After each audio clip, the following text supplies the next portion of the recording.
ఏపీలో 3 రోజులుగా ఎన్టీఆర్ వైద్య సేవలు నిలిచిపోయాయి. ఇప్పటికే స్పెషాలిటీ ఆసుపత్రులు ట్రీట్మెంట్ ఆపేశాయి. దీంతో పేషెంట్స్ ట్రస్ట్ ఆసుపత్రులకు వెళ్తున్నారు. ఇక ఆసుపత్రుల అసోసియేషన్ పలు డిమాండ్లను వినిపిస్తోంది. ద్రవ్యోల్బణం ఆధారంగా ప్యాకేజీల రేట్లు పెంచాలని డిమాండ్ చేస్తోంది.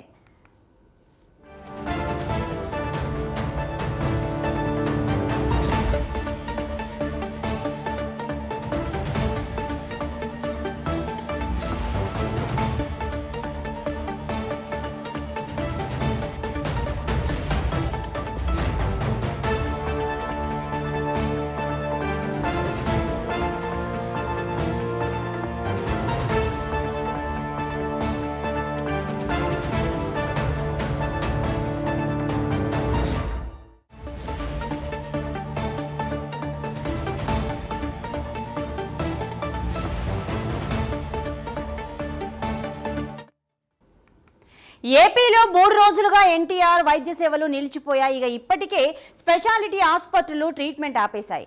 దీంతో అక్కడ ఉన్నటువంటి ప్రజలైతే భయభ్రాంతులకు గురవుతున్నటువంటి పరిస్థితి అయితే ఉంది.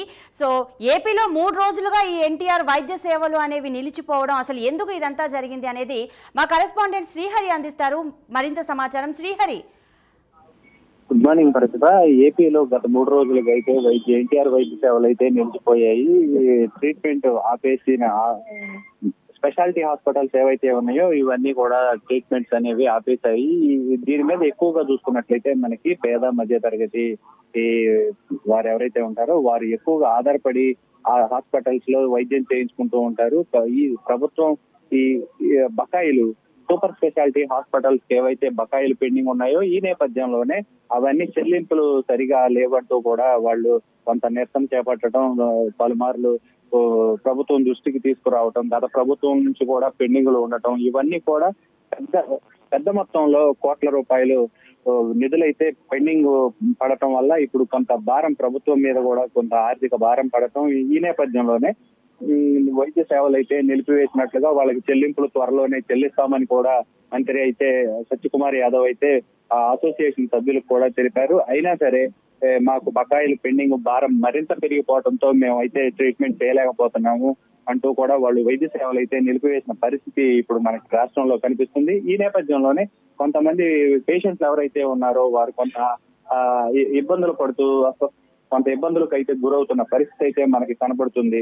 ఈ నేపథ్యంలోనే మనకు చూసుకున్నట్లయితే వాళ్ళ డిమాండ్లన్నీ విని పరిశీలించాలంటూ కూడా వాళ్ళు త్వరితగతిన పరిష్కరిస్తేనే మేము దీనికి త్వరగా వారికి వైద్య సేవలు అయితే అందిస్తామంటూ కూడా అసోసియేషన్ సభ్యులు అయితే చెప్తున్నారు. అంతేకాకుండా ప్యాకేజీ రేట్లు ద్రవ్యోల్బణం ఆధారంగా పెంచాలని కూడా వాళ్ళకి డిమాండ్ అయితే చేస్తున్న పరిస్థితి అయితే మనకి రాష్ట్రంలో కనిపిస్తూ ఉంది.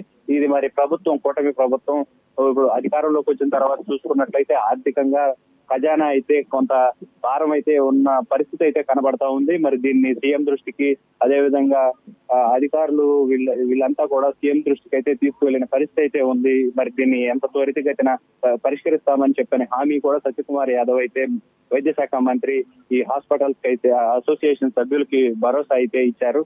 మరి ఇది ఎంత మేర ముందుకు వెళ్తుంది అనేది మాత్రం వేచి చూడాల్సిన పరిస్థితి అయితే ఏర్పడింది. ప్రతిభ. Right Srihari, thank you.